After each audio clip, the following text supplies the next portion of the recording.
Ya, saya minta kepada Bapak Ibu yang ada di ruangan ini, ketika saya bilang selamat pagi, kita jawab semangat pagi, gitu ya? Selamat siang.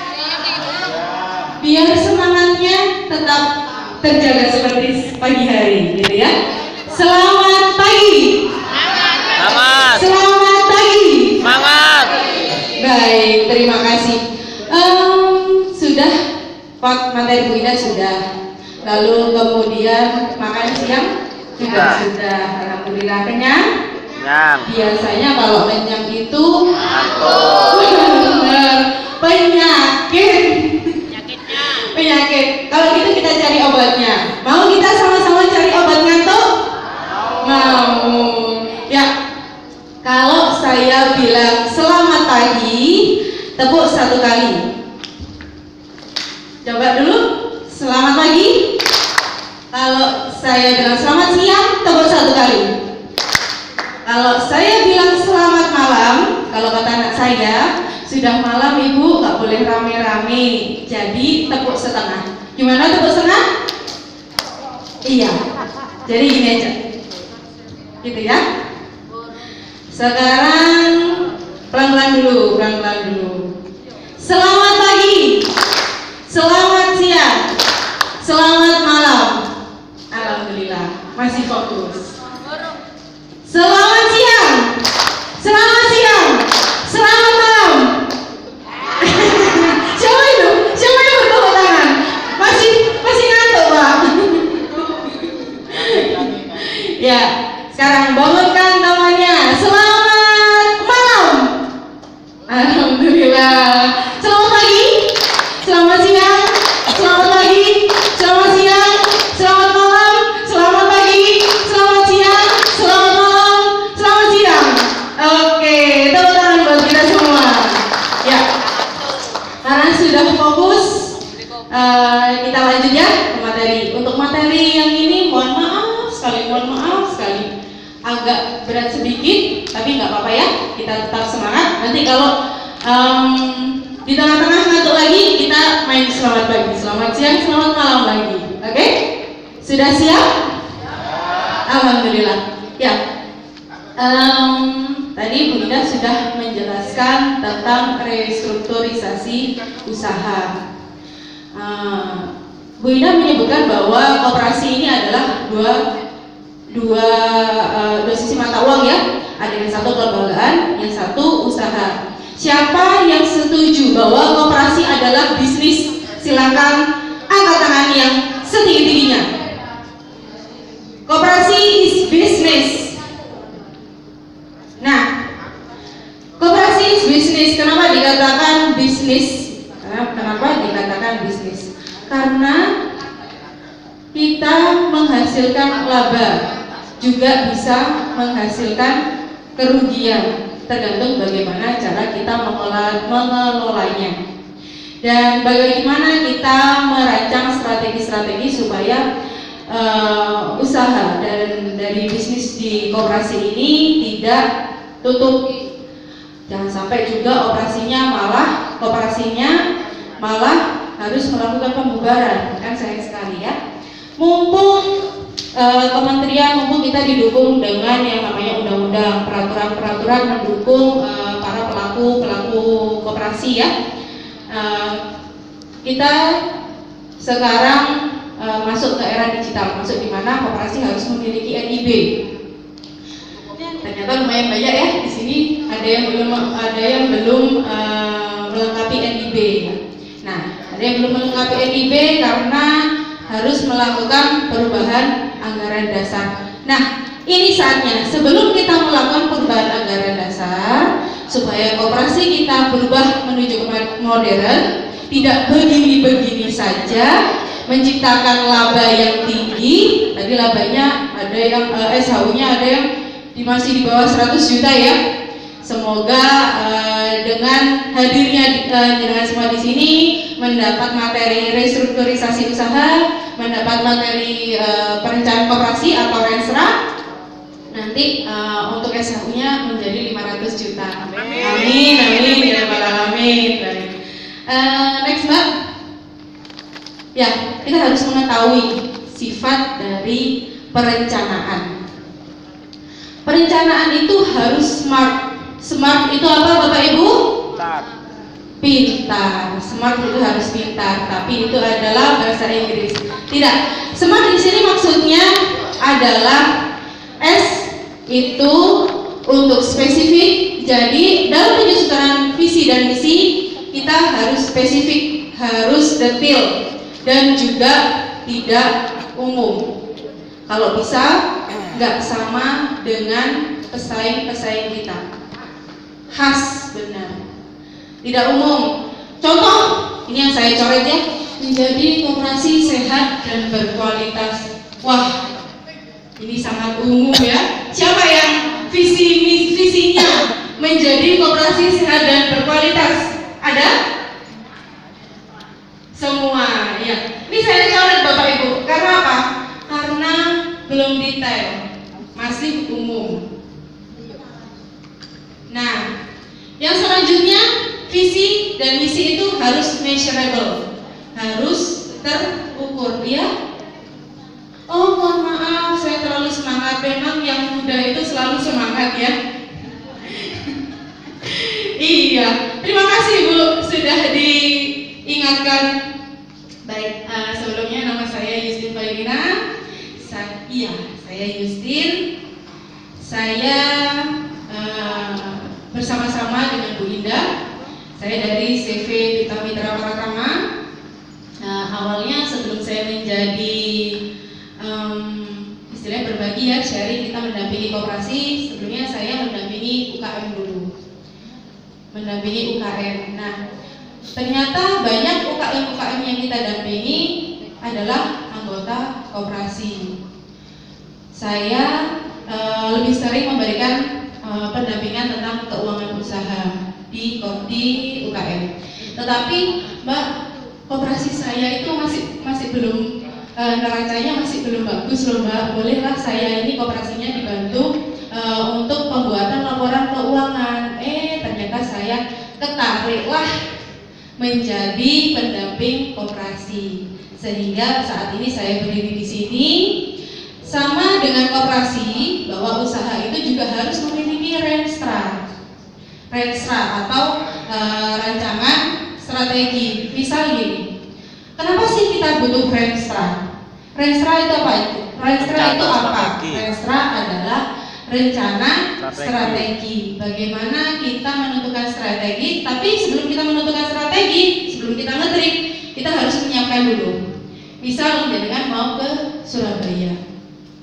Surabaya nih ya, tanpa melakukan perencanaan dengan ujuk-ujuk ke Surabaya. Bisa sampai nggak ke Surabaya? Bisa, tapi ada tapinya. Tapi lama, tapi terseok-seok di jalan, tapi bisa kesasar ya Mbak ya, bisa kesasar. Nah, biasanya apa? Kalau kita mau ke Surabaya, kita merencanakan apa dulu? Tujuannya kemana? Ke kelurahan apa gitu ya? Terus kemudian mau ngapain di sana? Ya, kita harus men-setting goal-nya, tujuannya apa? Sama dengan berkoperasi. Berkoperasi juga kita harus men-setting tujuannya apa? Goals-nya itu apa? Gitu. Ujung-ujungnya duit Mbak. Gitu ya. Biasanya kalau duit itu memang ini ya, fantastis ya, memang magic ya. Kembali lagi, kalau kita mau ke Surabaya, tujuannya apa? Lalu kemudian naiknya kendaraan apa? Jalan kaki kah? Terus kemudian naik sepeda motor kah? Atau kemudian naik mobil kah? Naik bis dan lain sebagainya. Tetap ke Surabaya pun itu juga harus dibicarakan. Apalagi kita mau menghasilkan laba di atas 500 juta. Kok ujung-ujung nggak pakai rencana? Apakah mungkin? Tidak, sangat mustahil sekali ya kalau tiba-tiba kita nggak punya rencana. Bahkan untuk ilmu tuyul sekalipun kita juga harus punya rencana ya. Belinya ke dukun mana, ke Banyuwangi sebelah mana ya, gitu. Bahkan ilmu tuyul itu juga perlu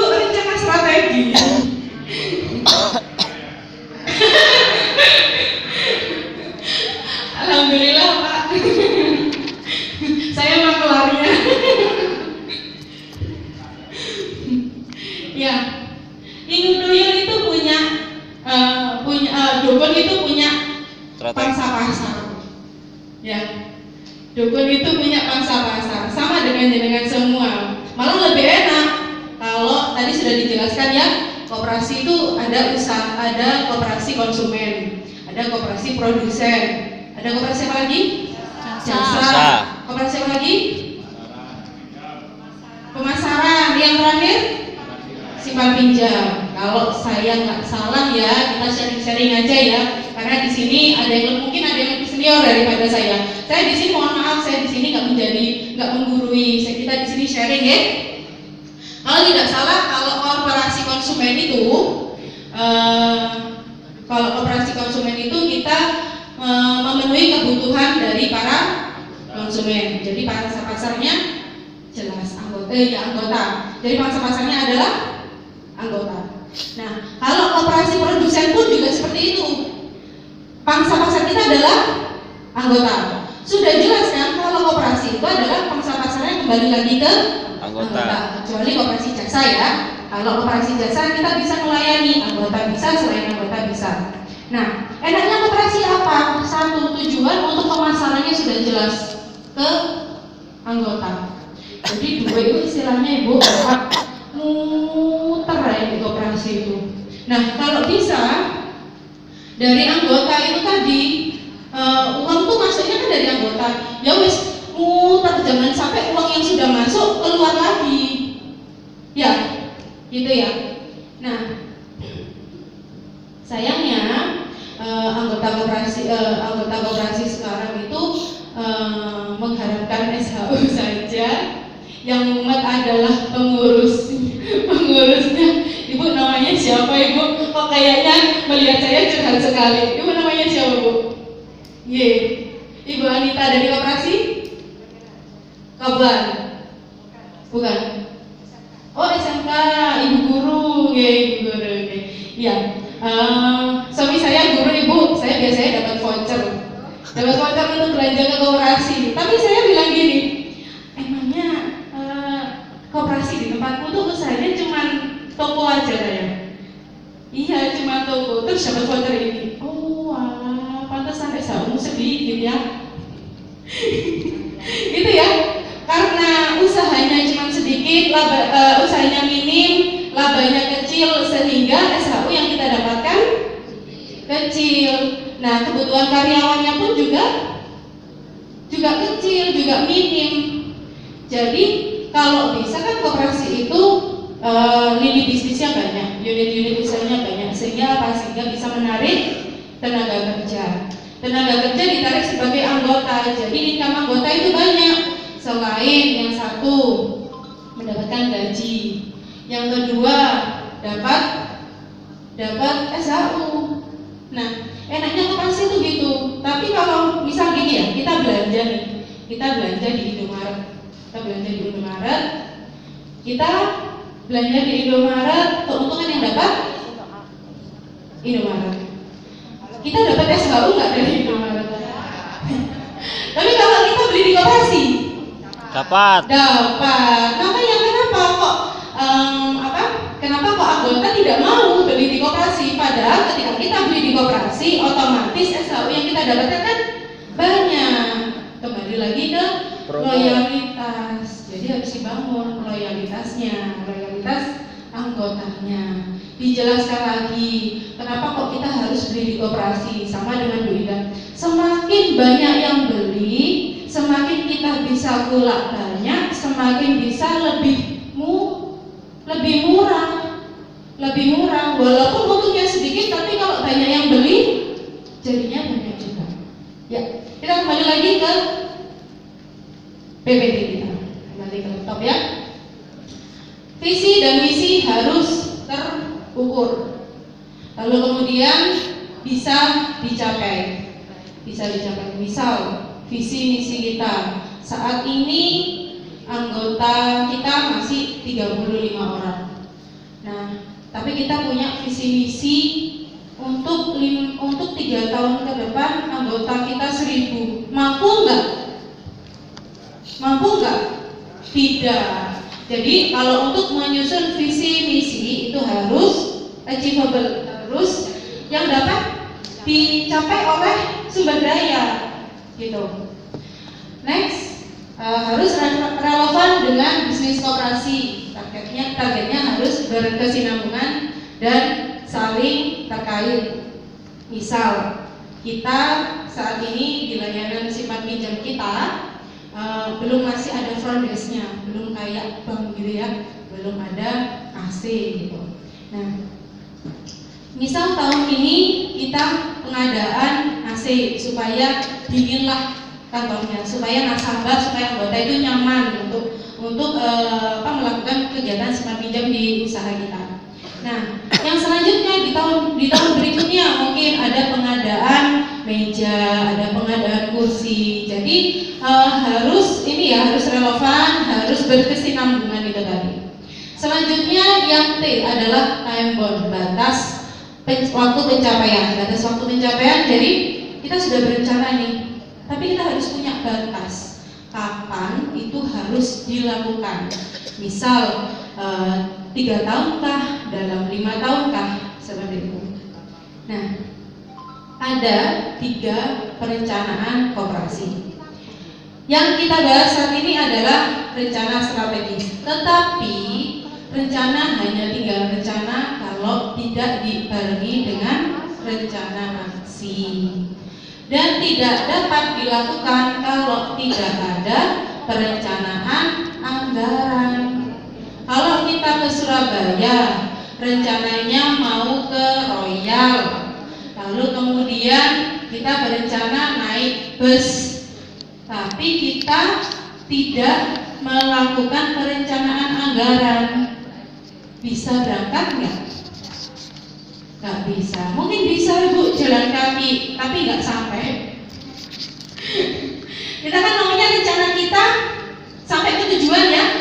Sampai ke tujuan sehingga apa? Sehingga tujuan yang kita dapatkan itu membawa kesejahteraan bagi kita, bagi anggota ya. Nah, ada 3 perencanaan koperasi. Selanjutnya kita jawab sama-sama ya 5 pertanyaan ini sebelum kita beranjak ke materi yang selanjutnya. Apakah koperasi Anda semua sudah memiliki visi, misi, dan tujuan? Sudah. Belum Ibu di ADART? Di AD-nya? Masih moto saja. Oke, mulai saat ini start dari sini kita bikin visi misi. Oke?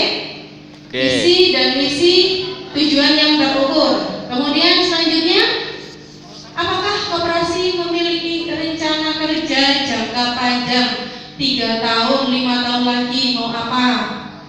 Sudah? Sudah. Yang jawab sudah siapa? Tunjuk tangan. Yang jawab sudah. Yang jawab sudah, boleh dijabarkan untuk rencana 3 atau 5 tahun ke depan mau ngapain? Wah, tadi saya dengar sudah. Saya sangat bangga kalau sudah ini ya. Ya, untuk pembuatan ekstra ini kita membuat rencana 3 atau 5 tahun ke depan koperasi kita ini mau menjadi apa, mau seperti apa, bentuknya itu mau bagaimana, pengelolaannya itu seperti apa, modernisasi itu mau modernisasi yang seperti apa, gitu ya. Terus selanjutnya, apakah koperasi memiliki rencana kerja jangka pendek yang dalam 1 tahun inilah pengadaan apa atau bikin usaha apa? Ada dong, masa belum ada sih, cuma 1 tahun lagi, nggak sampai 3 sampai 5 tahun. Ada ya? Oh, saya harap ada, alhamdulillah. Selanjutnya adalah apakah ada kesesuaian antara rencana sekarang sama rencana jangka panjang? Kesesuaiannya ada? Saya harap ada di sini. Halo. Alhamdulillah. Ternyata ilmunya Bu Indah masih tertanam ya, halo Pak ya. Ya. Apakah visi misi tujuan dan rencana kerja diketahui dan dipahami oleh seluruh anggota? Apakah visi dan misi ini cuma tertempel saja di ruang kerjanya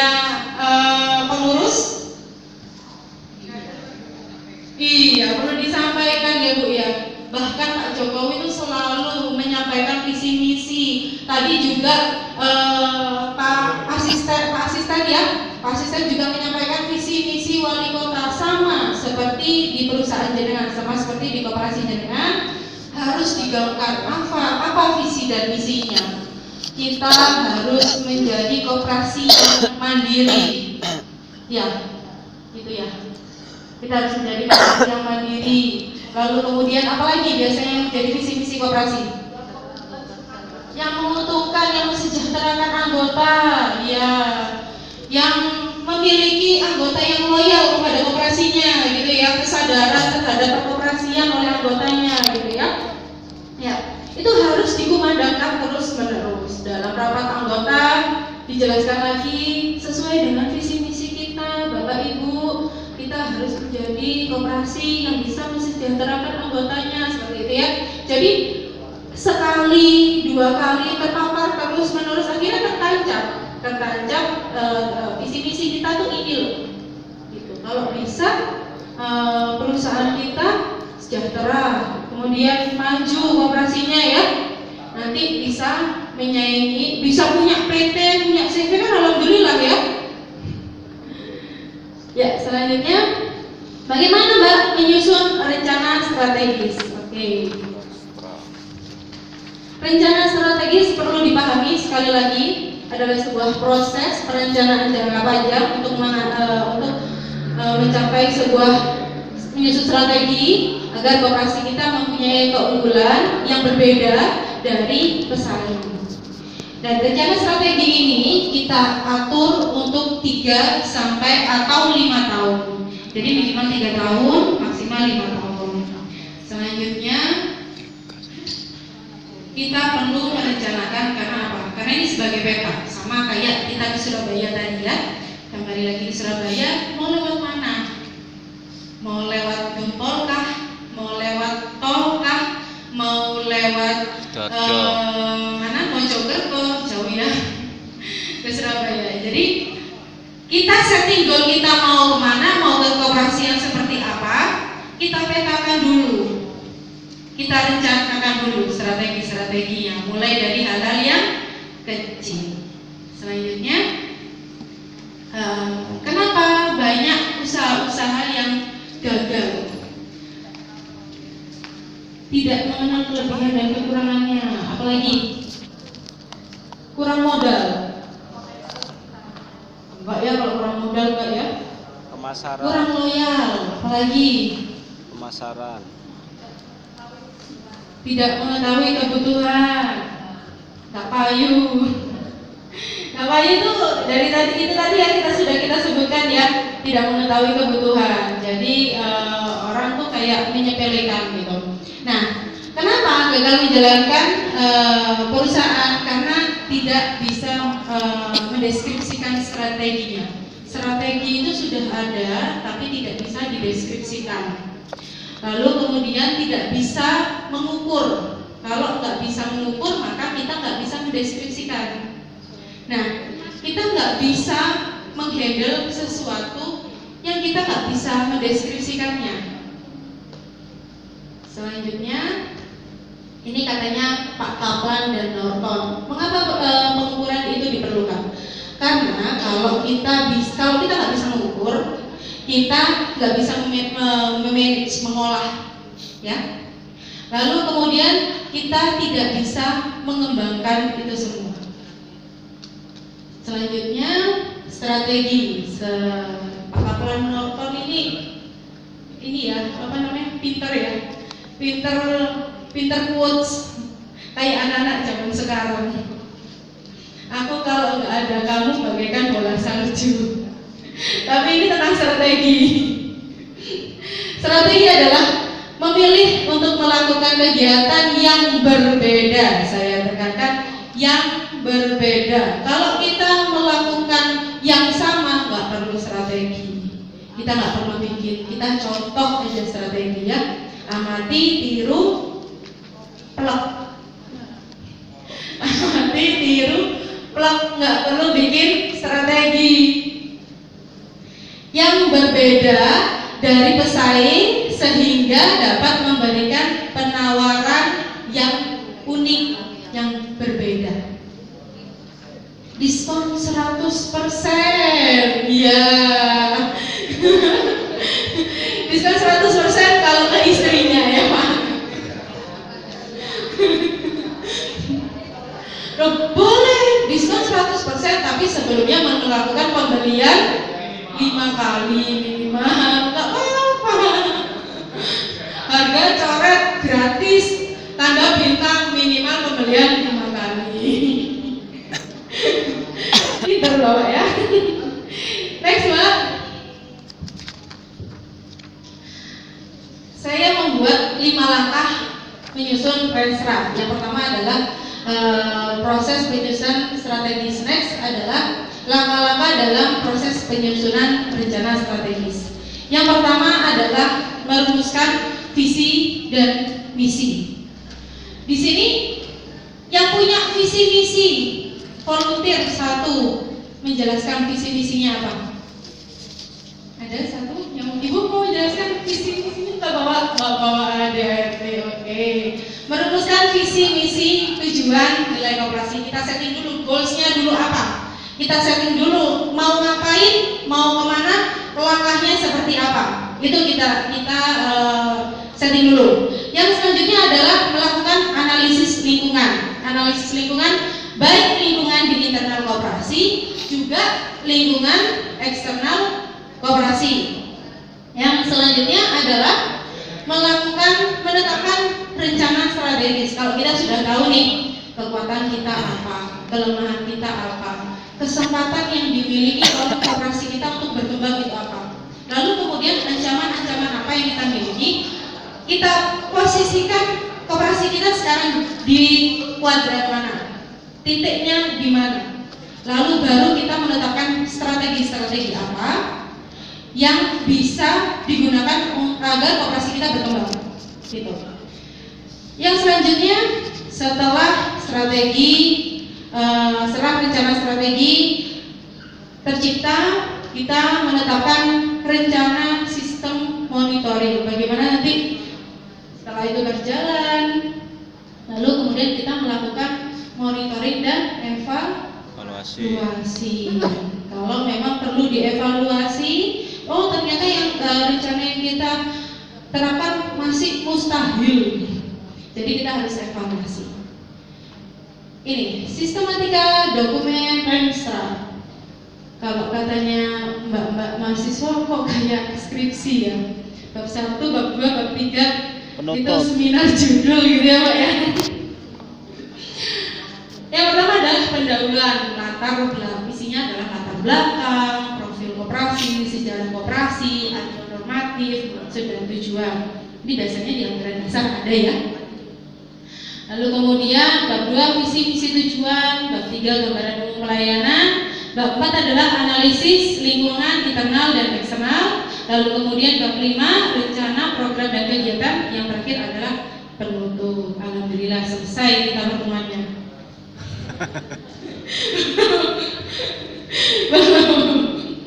Oke, yang selanjutnya adalah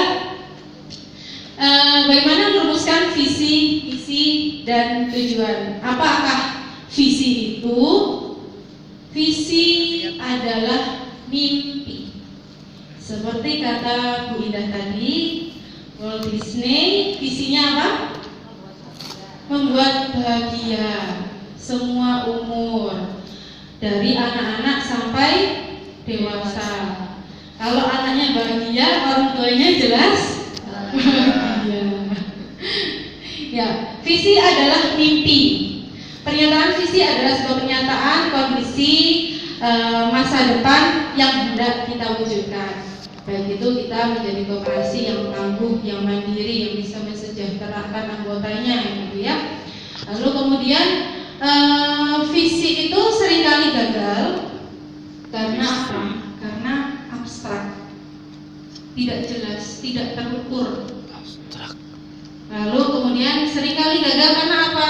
Tidak pernah dievaluasi. Pernah ada pertanyaan, Mbak, lalu kalau dievaluasi kemudian tidak cocok dengan kita, apakah bisa visi dan misi itu diganti? Tentu saja bisa. Tentu saja bisa. Karena apa? Karena kita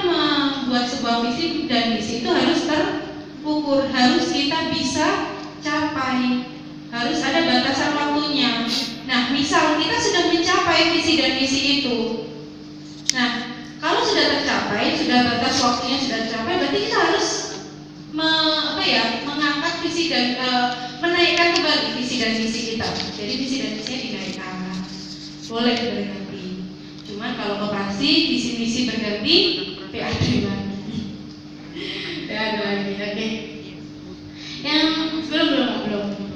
Kemudian ini tidak disosialisasikan dan tidak dianggap penting. Nah, menurut jenengan semua visi misi yang sudah jenengan bangun, yang sudah jenengan create, tidak dianggap penting. Apakah sudah dianggap penting? Seperti Bapak Wali Kota setiap pertemuan pasti ya sesuai arahan Wali Kota, visi misinya adalah bla bla bla bla, misinya adalah ini dan ini gitu. Sama seperti koperasi, ketika jenengan rapat anggota harus digaungkan seolah-olah itu memang penting, memang itu tujuannya. Gunanya apa? Membangun loyalitas, membangun kesadaran perkoperasian anggota. Next, selanjutnya adalah misi. Misi ini kita punya mimpi. Nah, misinya ini adalah bagaimana kita menuju ke mimpi tersebut. Biasanya berupa poin-poin. Misal kalau kita mimpi, kita mau mewujudkan mimpi, harus bangun dulu, harus minimal mandi, gosok gigi gitu ya, poin-poinnya ada ya. Nah, sama dengan membangun visi dan misi koperasi. Next, Mbak. Tahapan-tahapan yang harus dilalui untuk mencapai sebuah visi. Misi dapat dijabarkan dalam aspek yang pertama pelembagaan, yang kedua aspek usaha. Jadi kepingin usahanya itu seperti apa, misinya harus seperti apa. Kemudian keanggotaan, pengelolaan, permodalan, bahkan aspek-aspek lainnya yang dianggap penting. Ini ada beberapa contoh misi yang sudah saya rangkum dan yang menurut saya cukup bagus ya. Next, Mbak, ini misi dari aspek keanggotaan ya. Bisa kita baca sama-sama. Meningkatkan pemahaman anggota terhadap koperasi dengan mengintensifkan pendidikan anggota. Jadi anggota itu diberikan pendidikan koperasi supaya koperasi itu tidak hanya menunggu SHU saja. Ada misi aspek usaha, memberikan dukungan permodalan usaha kepada anggota dengan jasa yang murah. Jadi misal anggotanya adalah pelaku UMKM, nggak usah kur wes di koperasi aja loh. Kamu kalau kur nanti bla bla bla bla bla. Tapi kalau koperasi nanti setiap tahun kalau pinjamanmu besar, ya kamu dapat SHU besar. Apapun yang kamu masukkan duit ke koperasi akan kembali lagi duitmu ke anggota itu sendiri, gitu. Ini misi aspek usaha. Lalu selanjutnya adalah misi kelembagaan dan juga misi pengelolaan. Mbak, kalau visi misinya ini semua saya terapkan, saya punya misi kelembagaan, misi usaha, itu semua saya masukkan, nggak apa-apa. Asalkan itu masih menunjang kembali ke visinya apa, gitu. Next, Mbak. Ini contoh-contoh misi ya. Di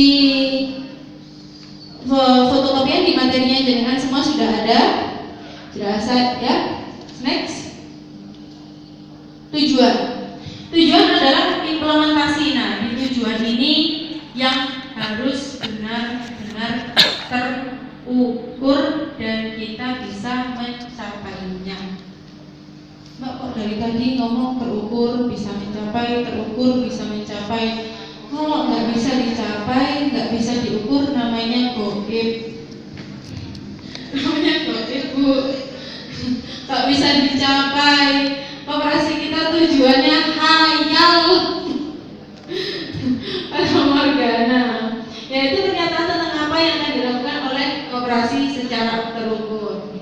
Selanjutnya, ini misi harus diimbangi dengan tujuan yang terukur. Selanjutnya, Kak. Nah, ini. Memberikan layanan prima dalam melaksanakan usaha dan solusi bernilai tambah kepada seluruh anggota dan menjadi mitra pilihan utama dengan cara mengembangkan teknologi digital dalam pelayanan. Digital itu memberikan kemudahan, Bapak Ibu.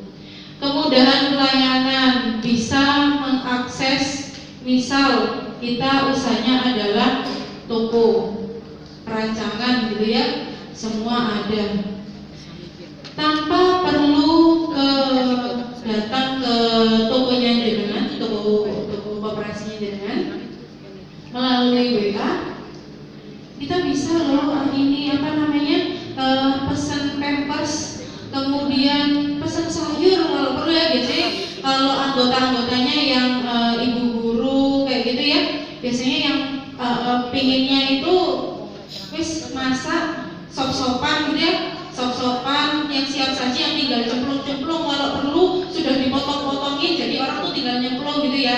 Tapi ini langganan saya, anggota saya ini nggak mau untuk mengambil, kita yang jemput bola, kita yang antarkan. Ada ya masalah kayak gitu. Jadi minta dienakno, bener-bener dienakno, nggak apa-apa demi dia belanja ke koperasi kita. Itu salah satu. Jadi kita ingin memberikan pelayanan yang fleksibel. Dengan apa tujuannya? Ini dengan digital caranya. Tujuannya kita mengembangkan pelayanan yang digital gitu. Selanjutnya, yang ketiga adalah melakukan analisis lingkungan. Kita sering ya dengar SWOT, SWOT gitu loh. SWOT itu SWOT itu apa? SWOT itu adalah salah satu strategi untuk mengetahui apa kelemahan kita, apa kelebihan kita, kemudian apa ancaman kita, apa opportunity kita. Tapi rupanya kalau kita belajar ya sudah, ini adalah kekuatan kita, ini adalah ancaman kita, ini adalah opportunity dan juga weakness kita, cuma gitu aja ya. Terus kalau sudah ngapain gitu ya? Ya kita belajar analisis lingkungan, penelusuran kekuatan, kelemahan, peluang dan ancaman untuk menentukan strategi. Sekali lagi untuk menentukan strategi. Next. Nah, part ini adalah komponen lingkup internal, di mana di part ini jenengan bisa kelola. Jadi harus diidentifikasi apa kelemahannya dan juga apa kekuatannya. Misal tadi dari koperasi karyawan apa Bapak? Yang penyedia gerindra ya? Alat las. Gerindra. Partai dong. Partai ya Pak ya? Gerindra ya Pak ya? Benar ya? Baru gerindra, mohon maaf Pak, saya tahunya pisau dapur. Baru gerindra.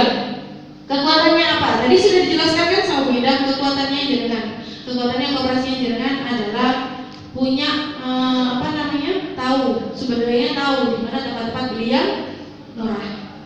Terus kemudian peluangnya sebenarnya kalau peluangnya menurut saya pasarnya yang butuh batu gerindra itu siapa sih? Apakah memang perusahaan jenengan saja, perusahaan di tempat jenengan kerja? Enggak kan? Bisa di tempat lain kan? Kenapa tidak memasarkan di tempat lain? Bisa UKM yang butuh. Ini saya jual ini. Kalau mau murah, saya jadi anggota, ya kan? Sehingga kita merekrut anggota baru, ya. Kita dapat pangsa pasar yang membutuhkan, kita dapat anggota baru. Ada 2 klub. Koperasinya hanya karyawan. Mungkin kalau di PAD boleh sekitar perusahaan jadi lebih besar. Oke, tapi kembali lagi, kalau memang dalam anggaran dasarnya koperasi jenengan adalah koperasi jasa, penyedia jasa dan barang dan jasa, itu bisa tanpa harus anggota, tapi orang di luar anggota beli bisa. Kalau koperasi jasa ya. Nah, kembali lagi ke ADRT-nya apa? Kalau koperasi konsumen kita nggak bisa. Jadi harus join anggota dulu. Nah, kekuatannya apa? Anggota aktif bertransaksi, kemudian lokasi koperasi strategis, kemudian anggota kalau mau beli bisa diantarkan. Kita punya sumber daya yang banyak, anggotanya banyak aktif, terus kemudian punya SDM yang cukup berkualitas, bisa dalam pemasaran. Jadi nggak cuma 4 ini ya, macam-macam kekuatan. Berapapun kekuatannya tulis aja semua. Kita dalam mengidentifikasi harus menulis semua kekuatan-kekuatannya. Nggak hanya terbatas 4, kalau ada 10, 15, alhamdulillah. Kemudian sebaliknya adalah kelemahan. NPL di atas 6% ini biasanya unit usaha simpan pinjam. Turnover anggota tinggi, permodalan didominasi dari pinjaman pihak lain, pelayanan masih manual. Ini yang pelayanannya masih manual, belum digital. Yang pencatatan keuangan usahanya masih manual, masukkan dalam kelemahan. Tapi ingat, kekuatan dan strategi ini masih bisa kita kendalikan, masih bisa kita kelola. Kalau misal kita tahu kita punya perumahan masih manual, maka dari itu kita change, kita pindah menjadi pengelolaan digital, akan masuk ke keuangan. Selanjutnya adalah komponen eksternal. Komponen eksternal ini tidak bisa dikendalikan Bapak Ibu, karena komponen eksternal berasal dari luar koperasi.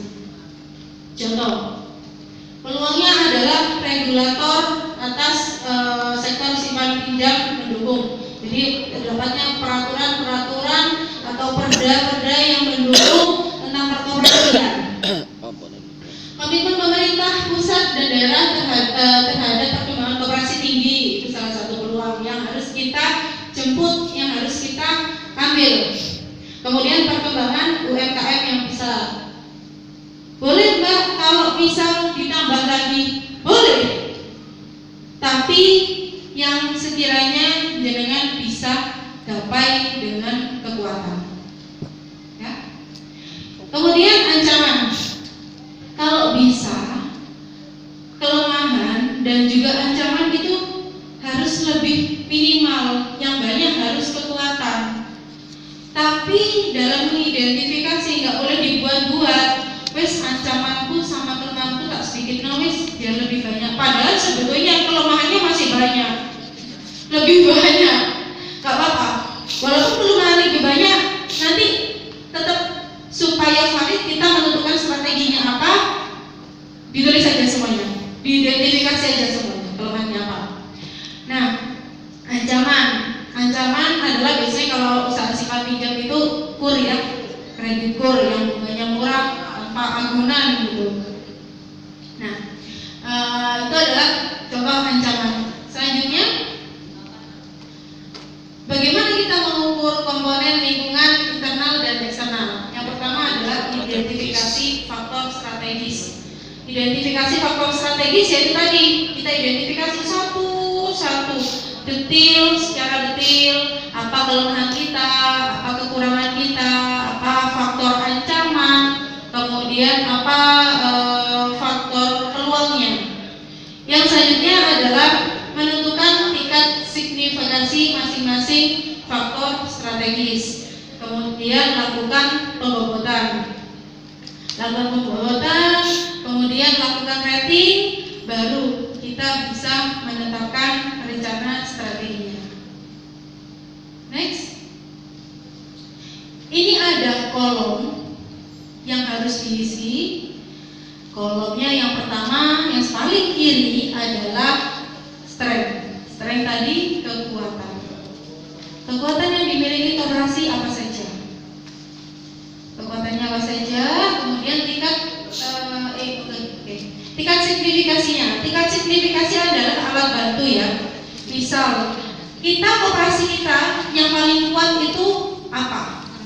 Kan sudah list ya, anggota aktif bertransaksi, lokasi koperasi strategis, kemudian predikat koperasi yang berkualitas atau koperasi yang sehat, kemudian koperasi kita transparan, kemudian SDM yang mengelola tersertifikasi kayak gitu. Nah, dari semua ini part per part itu nilainya berapa? Kalau 1 signifikan biasa-biasa saja, kalau 2 itu agak lebih jadi netral, agak lebih naik ya, kalau 3 sangat signifikan. Jadi misal anggota aktif bertransaksi ya aktif sekali anggotanya, kasih poin 3. Lalu kemudian lokasi strategis dekat sama anggota, enggak sih, 50-50 masih ada anggota yang jauh lokasinya dari koperasi kita, kasih 2. Terus kemudian predikat koperasi cukup berkualitas gitu ya. Ternyata masih ada yang lebih berkualitas dari koperasi kita, kasih 2. Kalau memang kita yang paling berkualitas, kasih 3. Jadi ini sesuai dengan tim pembentuk Renstra yang tadi sudah dijelaskan sama Bu Hidayat. Tim pembentuk Renstra yang harus dibayar kerjanya. Karena menentukan membuat Renstra ini cukup pusing ya, cukup pusing.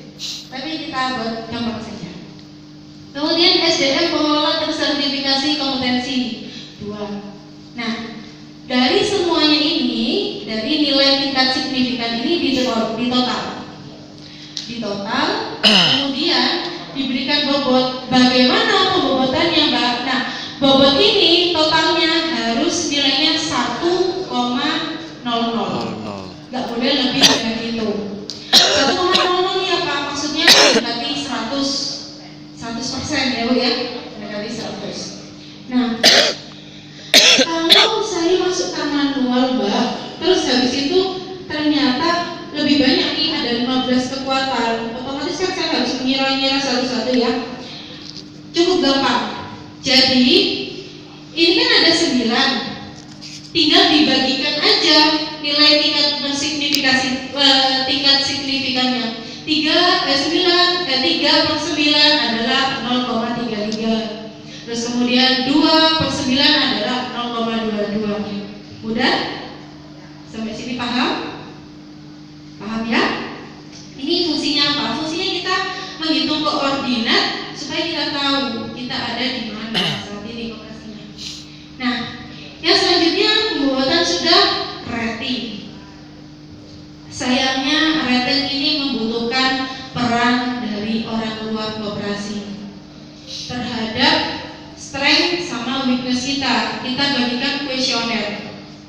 Jadi dari faktor strategis ini ya, kita buat satu-satu, kita buat pernyataan yang sesuai dengan kekuatan kita sama kelemahan kita. Kita bagikan kuesioner kepada anggota, lalu kepada karyawan kita. Nanti hasilnya apa? Misal hasilnya nanti kan di rata-rata, nggak semua. Misal dari angka 1 sampai 5 gitu ya. Dari angka 1 sampai 5. Anggota aktif bertransaksi. Enggak deh, kayaknya ini 2 deh. Anggotanya aku aja nggak aktif bertransaksi gitu ya. Ternyata rata-rata, setelah di rata-rata kita nemuin angka 4. Oh iya, semuanya pada setuju nih, anggotanya aktif bertransaksi. Jadi di rata-rata ya, dari semuanya yang menjawab anggota aktif bertransaksi itu berapa di rata-rata. Kalau kita ketemunya 4, kasih 4. Jadi di kuesionernya tuh dikasih nilai 1, 2, 3, 4, 5. Setuju, sangat setuju, tidak setuju gitu ya, netral atau sangat setuju sekali, SSSS. Lalu kemudian di skor. Scoringnya gimana? Scoringnya adalah bobot dikali rating sehingga ketemu skornya. Setelah ketemu skornya di total, ketemu akhirnya 4,07 di kolom strike. Di kuadran strike kita menemukan titik koordinat kita adalah 4,07 sama dengan strike. Untuk kolom weakness, untuk rating kenapa dibuat minus? Karena minus adalah menunjukkan bahwa itu adalah kelemahan kita. Jadi misal di angka 1 sampai 5 ya, angka 1 sampai 5. Kalau di rating ternyata kita banyak menerima angka 1 sampai angka 3, berarti itu adalah kelemahan kita. Misal kita bikin ini ya, permodalan didominasi pelayanan masih manual gitu ya. Di kuesioner kita pelayanan masih manual. Ternyata jawabannya adalah 4 sangat setuju gitu ya. Berarti itu masuknya angkanya menjadi 1, angkanya menjadi 2. Mohon maaf, angkanya menjadi 2. Jadi kalau di weakness kita mendapatkan nilai 4, di kuesioner kita mendapatkan nilai 4, berarti itu dibalik menjadi kalau 4 itu berarti angkanya 2, kalau 5 kalau sangat setuju sekali tapi itu ada di kelemahan kita, berarti untuk rating kita masukkan 1 ya. Selanjutnya adalah scoring sama dari bobot dikalikan dengan rating. Itu skornya kita ketemu minus 281. Lakukan juga sama di opportunity dan juga di treat, di ancaman. Next slide. Ini dilakukan. Jadi untuk kuesionernya isinya yang sudah dengan identifikasi satu-satu. Kita sudah ketemu nih. Tadi ada apa? Ada di titik 4,07, ada di titik min 2,25, ada di titik 3,13. Mbak, maksudnya apa? Saya bingung. Next, saya jelaskan lagi. Nanti di kata selanjutnya. Oh gitu. Kelihatan. Kita ada di posisi strength dan juga opportunity, ada di posisi tadi 4.07 dan juga 3.13. Kemudian untuk kuadran B kita ada di kekuatan dan juga ancaman kita di titik 4,07. Next saja Mbak. Nah ini dia yang saya maksud titiknya. Setelah kita mendapatkan penilaian dari bobot, dari rating, kita sudah menemukan titik. Titik kita ada di next Mbak. Nah ini posisi koperasi kita. Berada di kuadran 1, kuadran di mana letaknya kekuatan dan juga opportunity. Plus dan plus. Kalau ke bawah minus, kalau ke samping kiri minus. Kalau kita ada di kuadran B, otomatis kita harus merencanakan strategi minimal persiapan untuk pembubaran. Jangan diteruskan. Karena apa? Karena kita sudah ancamannya besar, lalu kemudian kelemahan kita banyak. Gitu. Yang luas, bukan luas, maksudnya kita ada di titik pertemuan di mana di kuadran strength dan juga opportunity. Terus langkah apa yang harus kita ambil?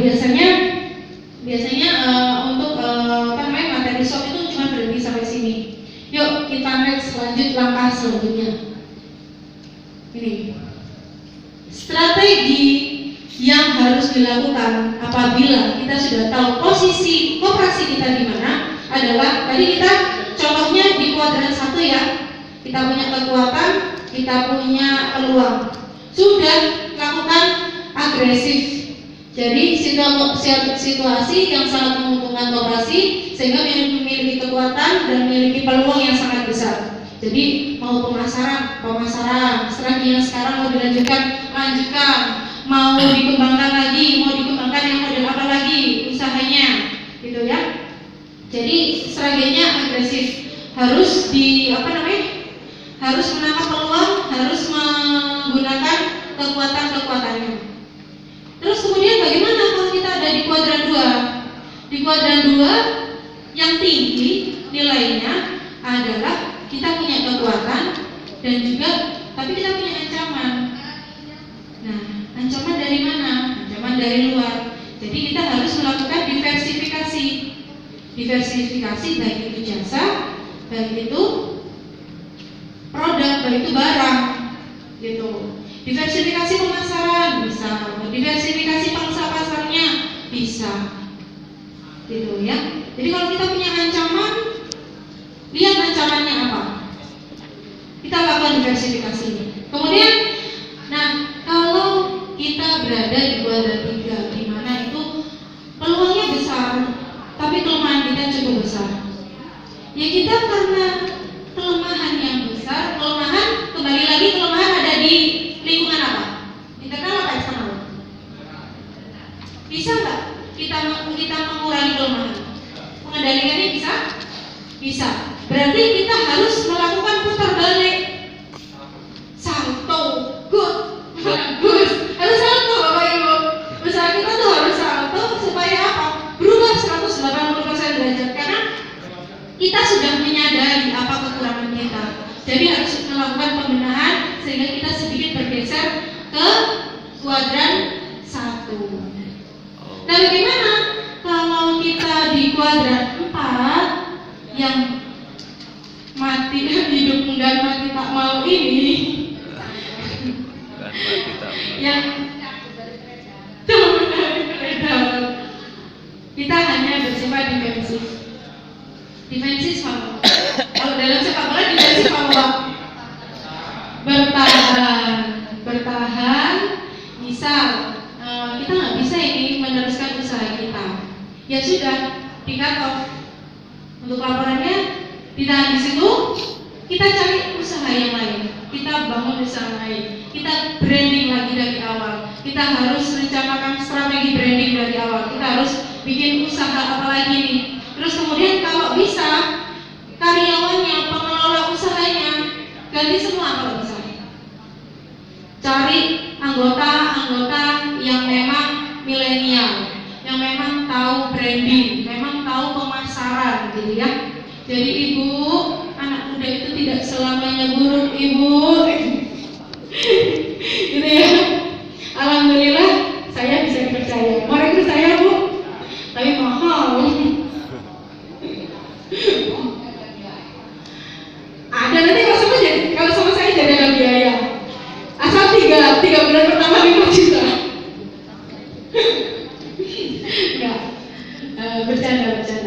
Jadi defensif, kita harus mempertahankan strategi yang ada sembari kita melakukan evaluasi persiapan untuk pembubaran.